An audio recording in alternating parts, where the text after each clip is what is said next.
So I've got my December craft beer club, original craft beer club.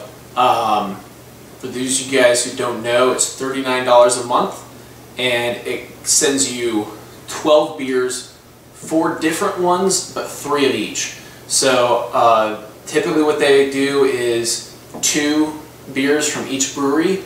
It's kind of cool because you get plenty of beer to try, and most of them are very approachable beers, nothing crazy or rare. But what is also awesome, they will typically go kind of East Coast, West Coast, or Central, and that's kind of what we get today. So we've got a brewery, Kanawha Creek from Colorado, and then we have Flying Fish from New Jersey. I'm going to start with the Kanawha Creek. So they actually started back in, it says 1990, or at least the beginnings. He actually didn't open his own brewery till 2005, and that was in Colorado, where a lot of the craft beer movement has started. And he started out with like a 7-barrel system and then moved up to a 30-barrel system because he's had so much, basically on a brew pub concept.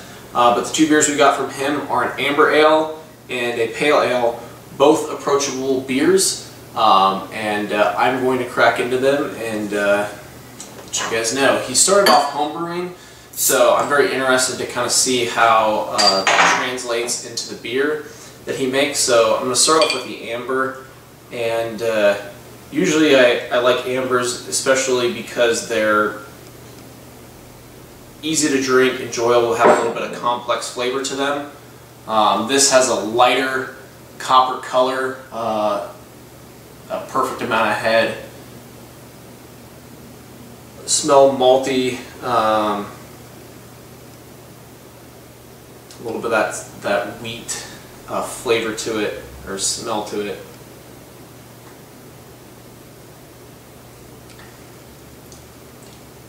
It's a little bitter for an amber, but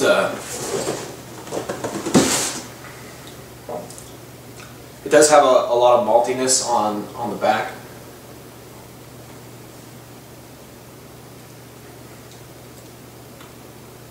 It's an enjoyable drink.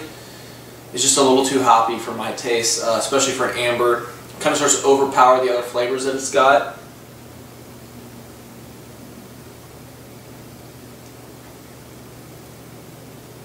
And it detracts or distracts from a few other key flavors. So it's got some toasted malts, sweet wheat, molasses, and a touch of nuttiness. I barely taste the nuttiness. I taste, again, more hops. It is 30 IBU. In comparison, the pale ale they have is 25 IBU. In my opinion, a little too bitter for a amber.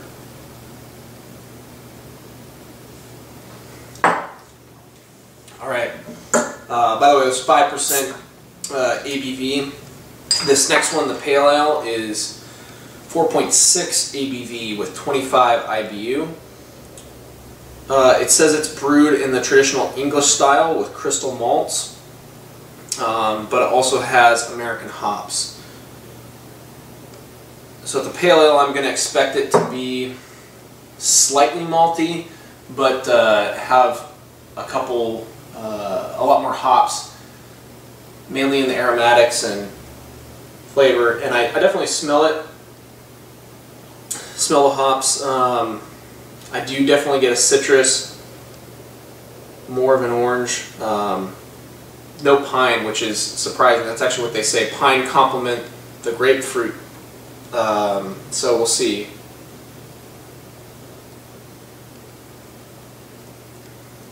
Yeah, I think a little bit that hoppy, piney flavor, but nothing too overpowering.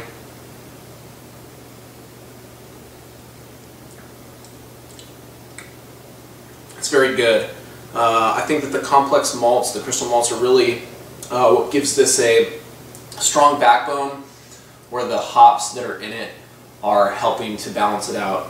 I felt that the amber was a lot harsher. You can tell kind of by the color. I don't know how well that's going to come out for you guys, but the amber is a little bit lighter, which indicates that the malts It doesn't have as much maltiness in it, despite having a 5.0 ABV versus a 4.6 ABV. But the pale ale is good. It's not great. I think that the weird British malts combined with American hops, it's done right sometimes, but typically it's an easy way to miss the mark, for the sole fact that the brewing processes are done that way for a very specific reason, and when you're using hops and malt to make a pale ale, you definitely want to focus on a style, whether you're doing a West Coast, East Coast, or English style. But what I do like is that the hoppiness and the maltiness are almost two distinct characteristics. They do blend a little bit together, but not enough to make kind of an intricate and complex drink. Instead, you kind of pick out characters of each, instead of just the whole beer being enjoyable and getting a little bit of citrusy flavor and other stuff like that. It says it should have pine, grapefruit, and citrus flavors. I definitely do taste a little bit of citrus in the pine, again with the hoppiness of it, but then the malt has more of that biscuity type flavor to it, and it's almost completely separated from the hops. So, not really too impressed with Knob Creek. So we'll move on to the next one, which is Flying Fish. And they actually started online. So in 1995, we started a website that's kind of like a blog with a lot of brewery tips and stuff like that. What's funny is that he didn't even have an open brewery at the time. He was just selling merchandise on the internet for a brewery that didn't even produce beer at the time. Kind of interesting, but he was a marketing guy, so I get it. And once he got the investors to start his brewery, he went full-fledged, and he has now become the largest craft brewery in New Jersey. They originally started in Cherry Hill, now they've gone to Summerdale, and I'm very excited to try what they've got. I'm going to start out with the Flying Fish Abbey Dubo, and it's 7.2 ABV and 9 IBUs. That's actually a very, very low IBU rating. Kind of interested to see how this comes out, just because of how high the ABV is but low the IBU. It's a Belgian style Abbey Duvel. As you can see, it is very dark amber in color due to the heavy amounts of malt that is used.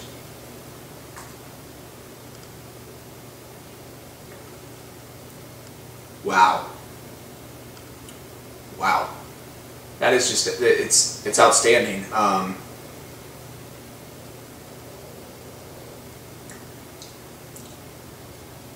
Has a very well done Duvel. So, as you can see, there wasn't a lot of head on it. Most Belgians don't really focus on having a lot of carbonation that will give you the head. Plus, when it's this high in alcohol, a lot of carbonation kind of detracts from the complex maltiness flavors that you can get. What's funny though is that it describes it as having an immense head. Not sure why I didn't end up getting that, but I'm glad I didn't. So I get a small amount of citrus on the nose. Nothing too crazy. It's more of like kind of an orange citrus with a sweet character. But I mean, as soon as you drink it, like it flushes you with kind of a citrus, sweet malt flavor.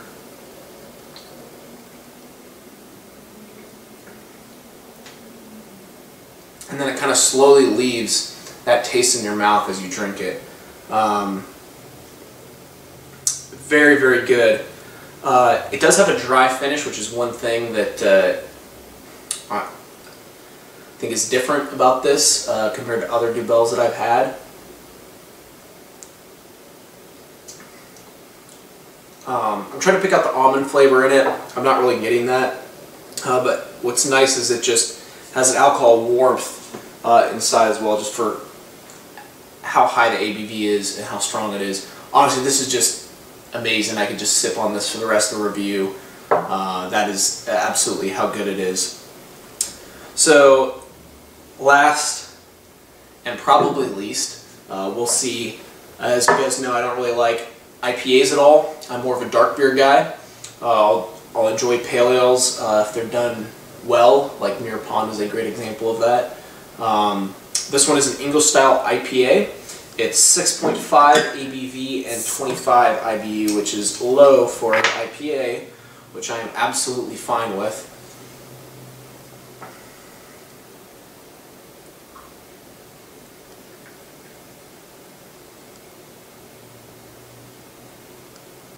Again, not too much head, probably just being too careful when I'm pouring because I got the small glass.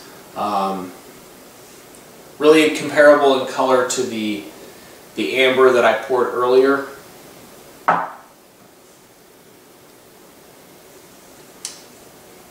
Not getting a lot of hoppiness aroma from the beer.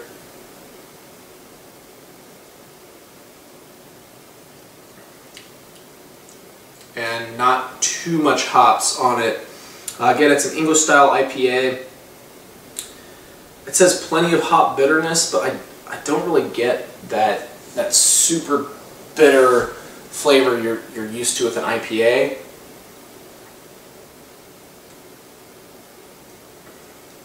There we go. Okay. So it tastes sweet, kind of sweet malt. But as soon as you kind of throw it back and finish it off, you get hit with that bitterness that you get from an IPA. It kind of lingers a little bit.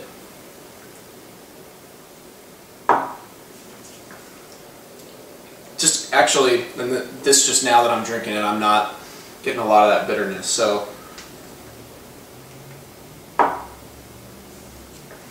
unless you're really sitting there tasting the beer, hoping for that hop bitterness to hit you, you'll get it. But if you're just drinking it like any normal beer and not really trying to taste it, swish it around your mouth or whatever, you're not going to get that hop bitterness. But it does exist. It is there.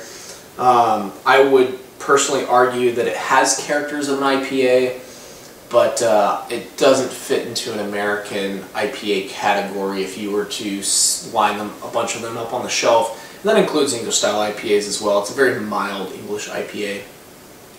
So overall, honestly, there's only one beer here that I will spend time enjoying and drinking, and that is the Dubell. Because it is such an outstanding beer, this box is close to worth my money. Finding a good Abbey Dubell is expensive and typically hard, especially if you're in areas that don't have very good Belgian style breweries, which is where I'm at in Las Vegas. Not very many breweries focus on the Belgian style. In Austin, I know there are a few that are very good at doing Belgian style beers, but sadly where I'm at, it's either hop dominated beers coming from San Diego, a few Belgians that will trickle in from LA, and nothing produced local here that is a strong style Belgian presence brewery. Most of them will do one-offs. So honestly, this is the winner, the Flying Fish Abbey Dubell. If you guys are in New Jersey, definitely give it a check out. It looks like they actually distribute pretty far on the East Coast, so if you guys can find it, definitely give it a shot. That is the one I recommend here. The rest, pick up if my description to you match something you're looking for. If you're looking for super approachable beers, the Canal Creek is going to be right up your alley. But if you're looking for something intricate and complex, something I would honestly argue is why craft beer is so popular is because it's intricate and complex and unique. Canal Creek does not fit that profile, in my opinion, with the beers that they've sent. So, thank you very much for watching. Again, $39. I'm going to argue it's not worth it because I only get 3 beers. That means I'm spending almost $10 per beer plus $10 on 9 other beers that I'm not really enjoying. So as you guys can probably see, the breakdown isn't that great for only 12 beers. depending on what you could go out and get yourself. But again, the whole point of buying the service is that they send you these little news pamphlets that talk to you about the brewery and the beer, so you get to know why you're drinking what you're drinking, and some key facts about it, as well as beers that you don't have access to. I've only had one shipment that has given me beers I had access to at the time, but it has definitely led me towards some breweries that I definitely want to check out and put on my list to go see when I'm in the area. So thank you very much for watching. If there's other stuff you guys would like to see that's beer related, I'm more than happy to do that for you guys. Especially right now, Las Vegas and Henderson, Nevada are exploding on the beer scene. A lot of the craft beer is going to start going everywhere. You might end up seeing it. I'm more than happy to talk about what kind of offerings are coming out of here if you guys want to see that. So thank you very much, and if you want to subscribe, please click below.